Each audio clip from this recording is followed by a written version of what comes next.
If you've still got something like jet lag from the time change last weekend, you're not alone. Many people do.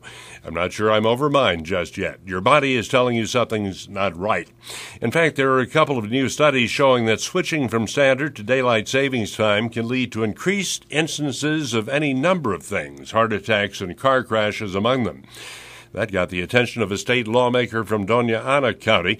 KSFR's Ellen Dupuy spoke with State Senator Mary Jane Garcia about her new piece of legislation designed to keep New Mexico on one time standard all year round.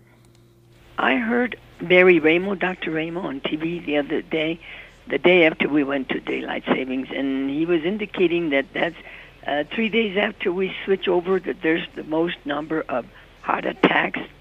And then I personally had an experience, when we switched over. That night I had slept 8 straight hours, and I came to work and I couldn't wake up. I was half asleep all day, and I drank a lot of coffee.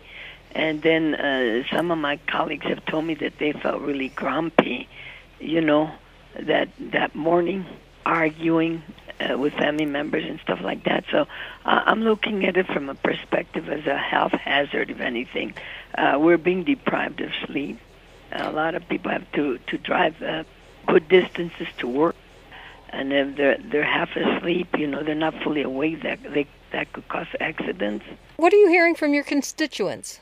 I've not heard from my constituents yet because I haven't even put this out yet. You're the first people to call me. I'm going to take it to public affairs, but I'm getting a lot of support from my colleagues in the Senate for. There's also a feeling that daylight savings time helps with electricity bills. It's an energy saver, and that's why it was first adopted in England. It was during World War I, and then they repealed it, and then they reestablished it for World War II.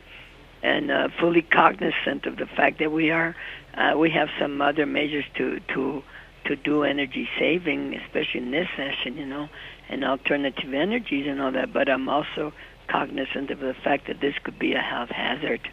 I guess one has to weigh one against the other. Have to weigh one against the other, absolutely. And when we hear it in debate, then I'll get a better feel of what they're thinking, But personally, my experience really said, why can't I wake up? I had 8 full hours, and I just could not wake up that morning.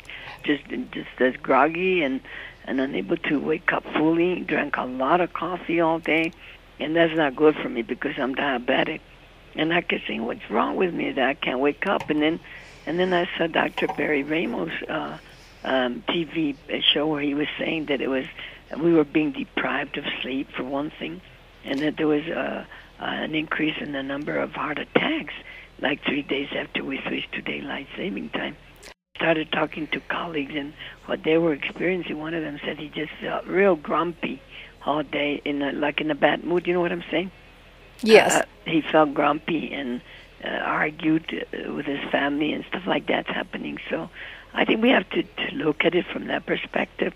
And I'm saying, when it was first implemented, and that's during World War I, we're in 21st century New Mexico, U.S. of A.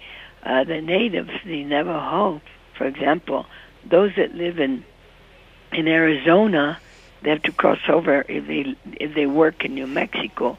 And you can imagine their dilemma being in 2 time zones. We turn the clocks ahead this time. When we turn them back, how long of an effect did that have on you?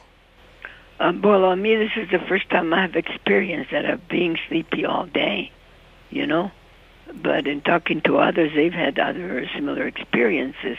I don't know how long it would take for the body to readjust. Today, I still feel very sleepy and groggy, and I have to go up to committee, and I know I'll be drinking a lot of coffee again in the committee, which I hate doing, but I have to. And you may well agree with State Senator Mary Jane Garcia on that point.